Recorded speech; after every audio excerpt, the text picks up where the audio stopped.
দিই।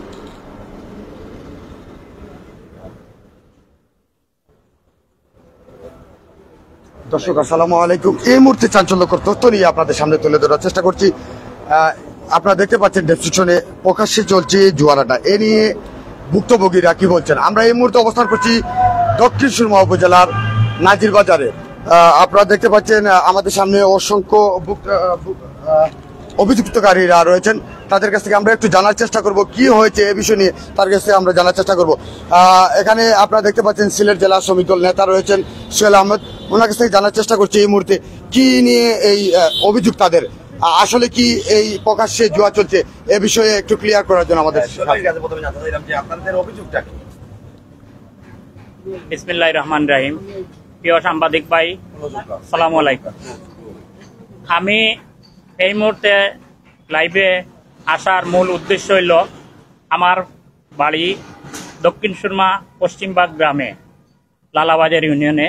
যদিও লালাবাজার ইউনিয়ন দুইটা বাজারে বিভক্ত, একটা বাজার হচ্ছে লালাবাজার, একটা বাজার হচ্ছে নাজির বাজার।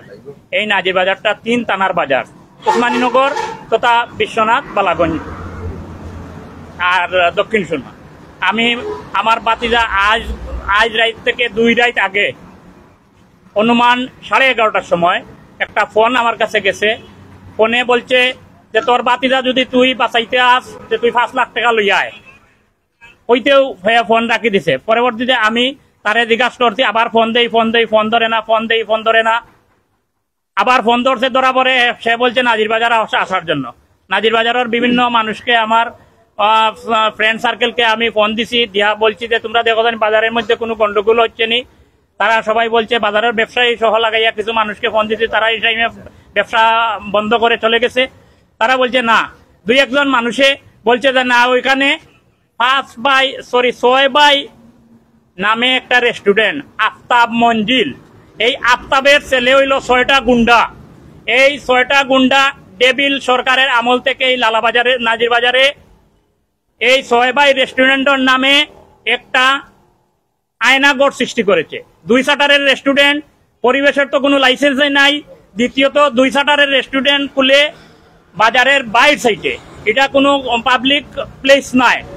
আর 4টা শাটার বন্ধ করে ভিতরে অনৈতিক কাজ, জুয়া, মদ, গাঁজা, তীর সব আকাম করতেছে। আমি আইসা দেখি এই ঘরের ভিতরে এই আমার বাতিজা মাহি আর তার ফ্রেন্ড, আমার ডাইন সাইডে বাম সাইডে আরেকটা, তার বাড়ি শেরপুর, 3টারে বান দিয়া রাখা অবস্থায়। আমি আইসা দেখি পুলিশও এখানে অবস্থান, আর পুলিশেও স্টেটমেন্ট নেয় আফতাব গুন্ডার কাছ থেকে। আমি সাথে সাথে পুলিশ দেখে আমি তাৎক্ষণিক আমি সেন্টিমেন্ট রাখতে পারি নাই। আমি উত্তেজিত হয়েছি আফতাবের বাদী যে পুলিশে মানুষ উদ্ধার করবে, পুলিশে মানুষের জানমাল রক্ষা করবে। এই জায়গাত আফতাবর নেতৃত্বে গুন্ডা রাখিয়া তার পিছন করে এদেরকে বান্ধিয়া কাপড় সুপড় খুলিয়া উলঙ্গ অবস্থায় রাখছে। অথচ কিছু এলাকার মানুষে এখানে বসা ছিল, কেউ এই আফতাব গুন্ডার বিরুদ্ধে কথা বলতে চায় না। আমি এইসব আফতাবর বাদী রাগ হয়েছি। এক পর্যায়ে পুলিশে আমাকে জিজ্ঞাসা করছে নাম, আমি নাম বলি না। আমি কই নাম দিয়ে কি করবেন? সে আপনার সামনে এই এদেরকে মারপিট করে এর মানিব্যাগ থেকে 70,000 টাকা, মোবাইল এইসব নিয়ে এখনো তার আয়না সেলের মধ্যে রাখছে। আর আপনারা এখন স্টেটমেন্ট নিচ্ছেন, আপনি চলে যান এখান থেকে। সাথে সাথে এই পুলিশ এখান থেকে বাইরে হয়েছে। এরপরে আমি আফতাবকে বলছি তোমার কোন গুন্ডা আছে বাইর করে দাও। এক গুন্ডা এখানে বাইর হয়ে নাই। তো এরপরে এলাকার বেশ মানুষজন আসছে, আসা পরে কেউ কোনো কথার মধ্যে এখানে শরীক হয় নাই। আমি এক পর্যায়ে অসহায় হয়ে আমার বাতিজা তার এই 2 ছেলেকে যারা মারছে ওই রাত্রেই তাৎক্ষণিক উসমানী মেডিকেলে ভর্তি করাই আনছি। ভর্তি করে আজকে তার মেডিকেল ছাড়পত্র নিয়ে দক্ষিণ সুরমা থানার মধ্যে একটা এজাহার দাখিল করেছি। আমি দেশবাসীর কাছে এটাই বিচার দেই, প্রশাসনের কাছেও আমার আকুল আবেদন। এই আফতাব মঞ্জিল হচ্ছে সরকারি জায়গার উপরে। এই দীর্ঘ ফ্যাসিস্ট সরকারের আমল থেকে এখানে এই রিস্কার কাছ থেকে 20 টাকা 25 টাকা করে এই নাজির বাজার থেকে সে চাঁদা উঠায়। এখানে তীরের বোর্ড দেয়, জোয়ার বোর্ড দেয়, নারী ব্যবসা করে। বর্ডার থেকে সে চুরির মোটরসাইকেল নিয়ে এখানে বিক্রি করে। এইসব এলাকার মানুষকে আমি আজকে গতকালকে সবার সাথে যোগাযোগ করছি, এলাকার গণ্যমান্য মানুষের সাথে যোগাযোগ করে সবাই বলতে চায় এই আফতাব গুন্ডার বিরুদ্ধে কেউ কথা বলতে রাজি না। এই বাজারে অনেক ব্যবসায়ীও আফতাব গুন্ডার বিরুদ্ধে কথা বলতে রাজি না। সে বলে একটা নাকি গুলিয়া খাইয়ে ফেলবে, আমি এখন প্রশাসনের কাছে মামলা এজাহার দাখিল করেছি। প্রশাসনও আমি মনে হয় প্রশাসনেও এই আফতাব গুন্ডার কাছ থেকে প্রতি মাসে মাসোয়ারা নেয়, না হলে প্রশাসন যেদিন এখানে পুলিশে রিকভারি করে এই আমার 3 মানুষকে পুলিশ সহ আমি উদ্ধার করেছি। এই পুলিশের আইওকে ওই দিন ডিউটিরত পুলিশ আজকে মামলার তদন্ত বাদ দিছে। মামলার তদন্ত বাদ দেওয়া পরেও আজকে নাজির বাজারে আসছে, সে তদন্ত করতেছে। কি ধরনের কি কথাবার্তা বলে, কথাবার্তার কোনো ল্যাঙ্গুয়েজের মিল নাই, প্রশাসনিক কোনো অ্যাকশনের কোনো নাই। আজকে সন্ধ্যাবারে থানাতে যাওয়া হচ্ছে, ওসি বলতেছে এমনে না হেমনে, বিভিন্ন ধরনের বাহানা করতেছে। আমি মামলা করেছি, মামলা পাঠে দিয়েছি, কিন্তু মামলা আমি যতটুকু বুঝতেছি সে এখান থেকে মাসোয়ারা পাওয়ার কারণে মামলা নিতে গড়িমড়ি করতেছে। আমার বাতিজাই মাহি। হ্যাঁ, সেদিন আমরা রাত্রে প্রায় 11:30 থেকে 12টা এরকম হবে। আমি এবং আমার বন্ধুরা আমাকে বাড়িতে দিয়ে আসার জন্য আমাদের বাড়ির রাস্তার দিকে, গতকালকের আগের দিন রাতে, তো ওরা আমাদের জি ওরা আমার বন্ধুরা আমাকে বাড়িতে নিয়ে দিয়ে আসার জন্য আমাদের বাড়ির রাস্তার দিকে ঢুকবে, গাড়ি স্লো করেছে। তখন ওরা সবাই 3-4 জন, যে আফতাব উনার ছেলেরা সবাই মিলে আমাদের গাড়ির সামনে আসে। তখন আমার বন্ধু ব্রেক মেরে গাড়ি থেকে বের হওয়ার পরে ওরা টেনে হিচড়ে আমাদেরকে দোকানের ভিতরে নিয়ে যায়। তারপরে বাইরে থেকে লোকটা দেখতে পারি না কেউ একজন দোকানের শাটার বাইরের দিকে লাগিয়ে দিয়ে ফেলছে। তারপর ওখানে আমাদেরকে অনেক নির্যাতন করছে, মারধর করছে, তারপরে এই যে রেস্টুরেন্টের ভিতরে চাকু, কাটার চাকু এবং দা সহ আরো দেশীয় সরঞ্জাম নিয়ে আমাদের উপর হামলা করেছে। দোকানে কেউ কোনো রকমের কাস্টমার বা এরকম কিছু ছিল না। উনি ছিলেন আফতাব, উনি ছিলেন, তারপর ওনার ছেলে ছিল 4 জনের মতো। আমরা 3 জন ছিলাম, আমি এবং আমার বন্ধু। হ্যাঁ, আমাদেরকে লাস্ট পর্যন্ত আমার চাচা আসছেন, আসার পরে আমরা দোকান থেকে বের হয়ে আসছি। না, আমরা ভিতরে ছিলাম। প্রশাসন যখন আসছিল তখন আমরা ভিতরে ছিলাম। প্রশাসন আসার পরে ওদের গড়িমিশি ব্যবহার বা কোনো রকমের অ্যাকশন পাই নাই। ওরা ওদের কাছ থেকে স্টেটমেন্ট নিতেছে, আমরা তখনও ভিতরে, এর কাছ থেকে স্টেটমেন্ট নিতেছে, ওর কাছ থেকে স্টেটমেন্ট নিতেছে, এরকম করে এটা সম্ভবত আমার বন্ধুর সাথে একটা লেনদেন ছিল মোটরসাইকেলের। তো এই লেনদেন থেকে ওদের মধ্যে একটা আক্রোশ সৃষ্টি হয়েছে। আক্রোশের সৃষ্টি হওয়ার পর থেকে ওদের সাথে একটা মারামারি হয়েছিল, ওদের ভিতরে আবার শেষ হয়ে গেছে। তারপর থেকে আমার বন্ধু জাকির ছিল, তারপর ছিল নাবিল ছিল, ঝামেলা ছিল জাকিরের সাথে। জি, আফতাব আলীর ছেলে নুনু। জি, আমরা তখন গেছিলাম হরিপুরের দিকে, হরিপুর থেকে আসছিলাম রাত্রে, অনুমানিক 11:30 থেকে 12টা হবে, নির্দিষ্ট সময়টা আমার মনে নাই, তবে এরকমই হবে। জি, আমরা মামলা করেছি, তবে মামলার জন্য আমাদেরকে অভিযোগ করেছি। অভিযোগ করার জন্য আমাদেরকে অনেক হয়রানি হইতে হয়েছে, থানায় 2-3 যাওয়া হয়েছে। তারপর এখন আমি চাচ্ছি যে আমি এবং আমার বন্ধুদের উপরে এই যে ওরা অপহরণ করার চেষ্টা করেছিল, যদি বাজারের কিছু মানুষ গিয়ে শাটারে নক না করতো, তারপর আমার চাচা যদি যথাসময়ে উপস্থিত না হতেন, তাহলে হয়তো ওরা রাত আরো গনিয়ে আসতো। তারপর ওখান থেকে আমাদেরকে ওরা কি করতো ওরাই জানে। তবে এখানে আমাদের প্রাণের ভয় ছিল।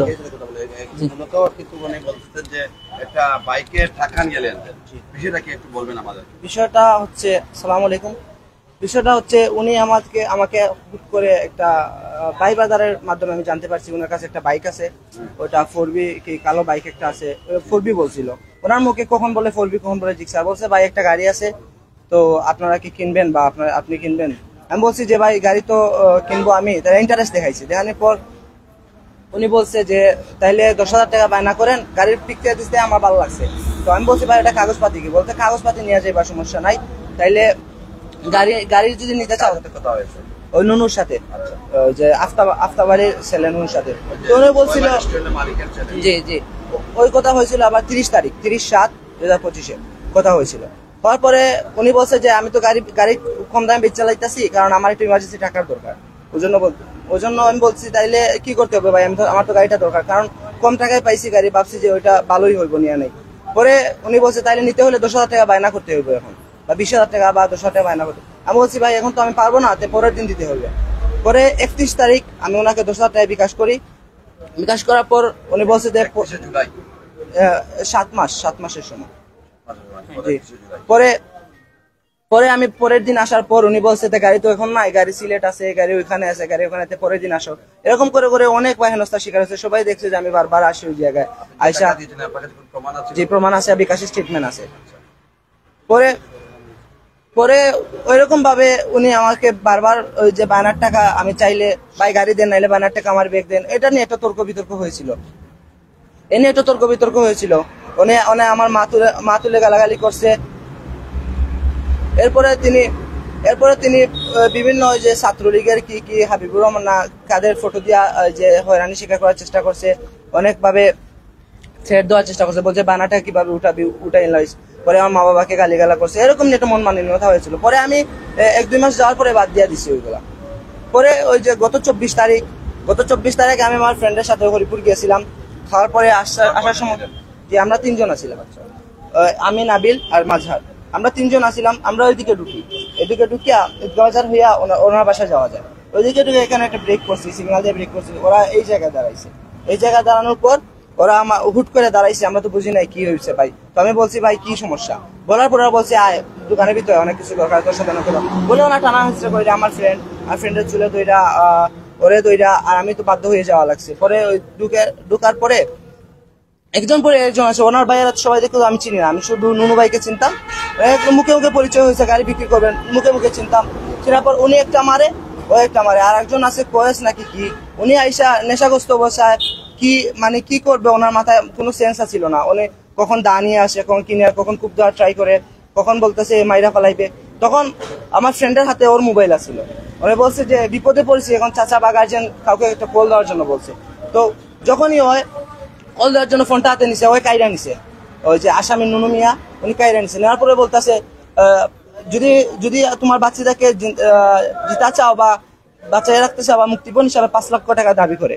পরে নুনু মিয়া দাবি করার পরে উনি আবার কল কাটার পরে চাচা বারবার কল দিছিল, কিন্তু আমরা রিসিভ করি না। কারণ আমার চাচা আমার ফ্রেন্ডের জন্য মুক্তিপণ চাইছে, আমরা তো ওর সাথে আছিলাম। পরে উনি আবার জানতো যে মাজহারকে, ওনার বাসা কোথায় বা মায়ের বাসা বা চাচার সম্পর্কে জানতো।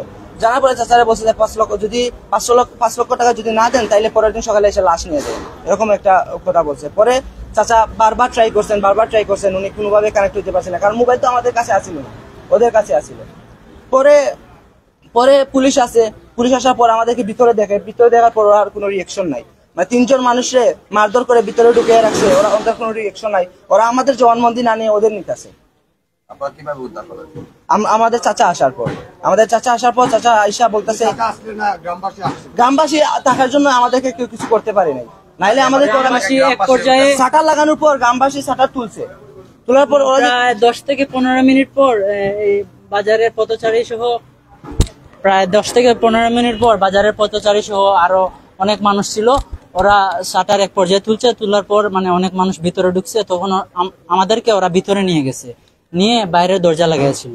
তারপর আমরা জনসুল আহমেদের কাছে জানতে চাচ্ছি যে আপনি একটা কথা বলছিলেন যে প্রকাশ্যে চলছে জুয়া, এ বিষয়ে আপনাদের কাছে কি প্রুফ আছে, আমাদের কি দেখাতে পারবেন প্রকাশ্যে যে জুয়া? আমার কাছে যথেষ্ট ভিডিও এভিডেন্স আছে। তারপরে এলাকার কিছু মানুষ আছে, মানুষে কানে কানে বলতেছে, তার সাহসে কেউ মুখ খুলতে পারে না। আমার কাছে যেটা আছে, ডেবিলের সাথে ছবি আছে, বিভিন্ন রেস্টুরেন্টে, নাজিরবাজার বিভিন্ন রেস্টুরেন্টে বৈশা যে জুয়া খেলায় তীরের বোর্ডের টাকা নেয়, এগুলির ভিডিও ফুটেজ আছে। আমি এই মুহূর্তে লাইভে আপনি দেখাতে পারবেন? হ্যাঁ, অবশ্যই আমি দেখাইতে পারবো। আমার মোবাইলটা একটু আন্নান ভাই গেছে, আমি দেখাইতে পারবো মোবাইলটা। দর্শক আপনারা সবাই যুক্ত থাকুন, কাবিল বাকর মধ্যে আমরা কিছু চাঞ্চল্যকর তথ্য আপনাদের সামনে তুলে ধরার চেষ্টা করছি। আপনি একটা অভিযোগ করেছিলেন ওদেরকে আটক করার পর টাকা পয়সা নিয়ে কিছু প্রায় 70-80 হাজার টাকা ওদের মানি ব্যাগে ছিল না, ওদের কাছ থেকে নিয়েছিল, ওরা 3 জনের কাছ থেকে নিয়েছিল না। আমার বাতিজার কাছে এই 70,000 টাকা ছিল, 72,000 টাকা ছিল। এই 72,000 টাকা নিচে তার মাহির ফ্রেন্ডের কাছে ছিল আরো 5,000 টাকা, একটা বটন বার মোবাইল ছিল, এই মোবাইলও নিছে। এটাই কাবেল লেখ। আপনারা এই যে জুয়ার ব্যাপারে কি আগে থেকে এলাকাবাসী অবগত আছেন? এলাকাবাসী অবগত আছে, আমি কিন্তু জানতাম না। আমি আইসা এই ঘটনার সাথে সম্পৃক্ত হওয়ার পরে এলাকারবাসী সবাই বলতেছে যে আপনি আসছেন, আমরা তো এর দ্বারা জিম্মি হয়ে গেছি, এর দ্বারা জিম্মি হয়ে গেছি। এই আমার কাছে ভিডিও ফুটেজ আছে, আপনারা প্লে। দর্শক আপনারা দেখতে পাচ্ছেন এখন ভিডিও ফুটেজ না, এটা চালু করেন।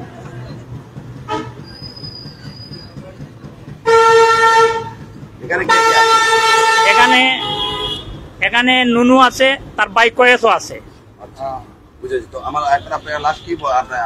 লাস্ট বক্তব্য হচ্ছে, যদি এই জুয়ার আসর, এই ডেবিল এবং এই আয়নাগর আফতাব গুন্ডা নামে সোহেবাই রেস্টুরেন্ট আয়নাগর যদি প্রশাসনে উচ্ছেদ না করে, তা আমি আমার প্রিয় বালাগঞ্জবাসী এবং বিশ্বনাথবাসী, উসমানীনগরবাসী এবং দক্ষিণ সুরমাবাসী, এই 3 থানার মধ্যে এই বাজার, এই 3 থানার সুশীল সমাজের কাছে আকুল আবেদন জানাচ্ছি, আপনারা সবাই আসেন। এই বাজার আমার নয়, এই বাজার আপনাদের। এই বাজারের থেকে আকাম কুকাম এই যা আছে সব উচ্ছেদ করার জন্য আমরা প্রয়োজনে জেলা প্রশাসক বরাবর স্মারকলিপি দিব, প্রয়োজনে নাজিবাজারে মানববন্ধন করব। যতদিন পর্যন্ত না এই ডেবিলদেরকে আইনের আওতায় না আনা হচ্ছে, ততদিন পর্যন্ত আমি সামাজিকভাবে ওদের কাছে আন্দোলন করে যাব। আপনাদের কাছে কি এরা যে ডেবিল এই ধরনের কোনো প্রুফ আছে? আমার কাছে ডেবিল হিসাবে ডেবিলের সাথে সংঘবদ্ধ ডেবিলের সাথে যে ছবি, এগুলি আমার কাছে প্রুফ আছে, আপনারা চাইলে দেখতে পারেন। অহরহর ছবি আছে, আপনারা দেখেন। এই ডেবিল হাবিবের সাথে তার ছবি আছে, এবং ডেবিলের হাবিবের উত্তরসূরি যারা ছিল এই এলাকার এরার ছত্রছায়ায় এরা এখনো দীর্ঘ 17 বছর এই নাজিরবাজারে আকাম কুকাম করে গেছে, এখনো এদের ছত্রছায়ায় আকাম কুকাম করে যাচ্ছে। মামলা আমরা এজাহার দাখিল করেছি। এজাহার আজকে রাত্রে অবশ্যই এফআইআর হবে ইনশাল্লাহ। এবার এফআইআর হলে আমি পরবর্তীতে লাইভে আইসা এফআইআর সহ আপনাদের কাছে বলবো।